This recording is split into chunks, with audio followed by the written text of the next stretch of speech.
Vendredi est décédé un réalisateur israélien très connu, Moshe Mizrahi.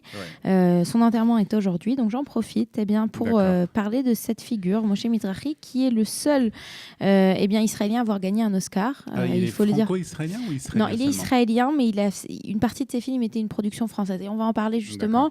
On va en parler. Alors, il est né à Alexandrie, en Égypte, en 1931, il y a 86 ans. Quand il est né en septembre, donc il y a 86 ans, presque 87 ans.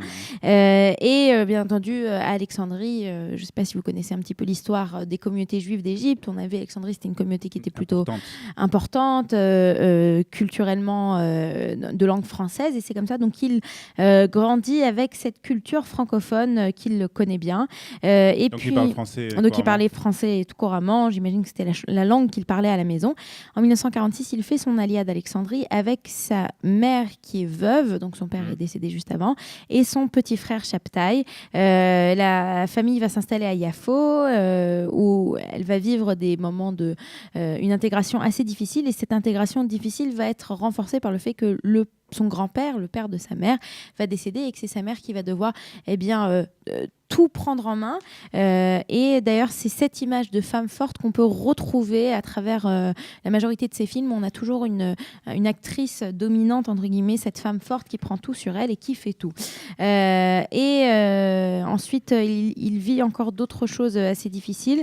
Son frère, Shabtai, va être tué pendant la guerre en juillet 1948 par des bombes égyptiennes, en l'occurrence, qui sont lancées sur Tel Aviv. On oublie ça un petit peu, mais pendant la guerre d'indépendance, on a eu pas mal de villes en Israël qui ont été bombardées. Et puis, à cette période, lui, il se trouve être dans un kibbutz de la Shomer HaTzaïr. Shomer HaTzaïr, mouvement, il se rapproche donc de ce mouvement, des idéaux communistes. Et puis, dans les années 50, il va être envoyé comme chaliar, donc comme délégué pour les jeunes juifs de la Shomer HaTzaïr. Il est envoyé à Paris puisqu'il parle français. Et c'est à Paris, en fait, qu'il va découvrir le monde du cinéma. Alors, on raconte que le Mossad l'avait approché, lui avait demandé donc de travailler pour eux. Donc, il dit pourquoi pas, et il attend qu'on parlait beaucoup de langues. Il parlait l'arabe, le français, l'hébreu. Et voilà, il attend qu'on le lance, qu'on l'envoie en mission. Et puis, comme il n'a rien à faire et qu'il ne fait qu'attendre, il va commencer à fréquenter la Cinémathèque de Paris. Et c'est comme ça qu'il va se passionner pour le cinéma et qu'il va décider de devenir lui-même cinéaste et réalisateur. Et c'est ainsi qu'il va rentrer il va étudier, il va apprendre il va apprendre le cinéma à Paris. Il va rentrer en Israël, et c'est là qu'il va réaliser son premier film qui s'appelle Oreach Be'ona Meta, donc un long métrage. Un long métrage, mais je cherchais à traduire le client de la morte saison. Voilà, c'est son premier film. Et il va commencer donc à réaliser plusieurs films.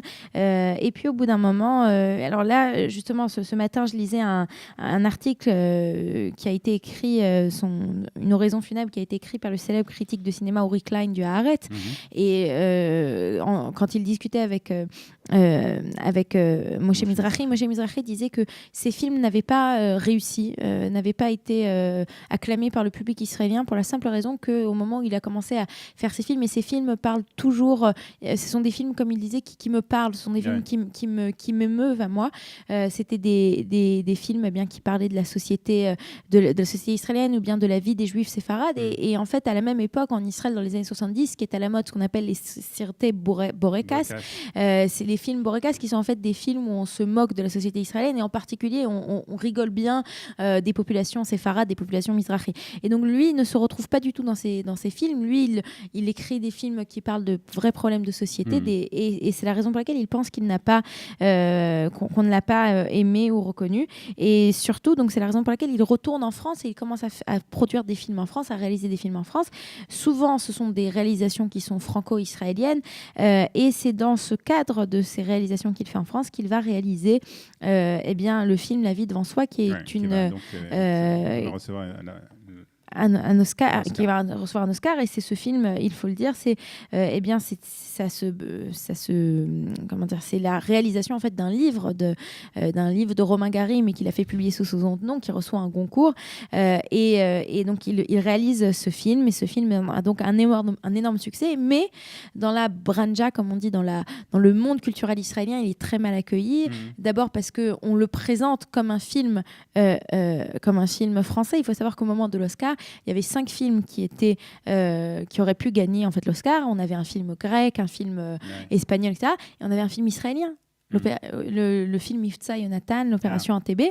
Et ce film israélien ne garde pas, il était en concurrence, et il reçoit ce film en tant que réalisation française. Donc pour la France, c'est-à-dire c'est un Israélien, mais c'est pas Israël qui est récompensé. C'est pas Israël qui est récompensé. Le film Mifta Yonatan ne marche pas. Donc ça fait beaucoup. Ce qui est intéressant quand même, c'est que tout le thème quand même du film, puisque l'actrice c'est Simone Signoret, c'est une femme ashkénaze qui après la Shoah, et donc c'est pas tellement dans le courant des films sur les communautés sfarades. Alors ça c'est vrai, mais bon, d'un autre côté c'est un livre qui a été transformé, c'est un livre qui a reçu le prix Goncourt l'année d'avant ou 2 ans plus tôt, et qui reçoit.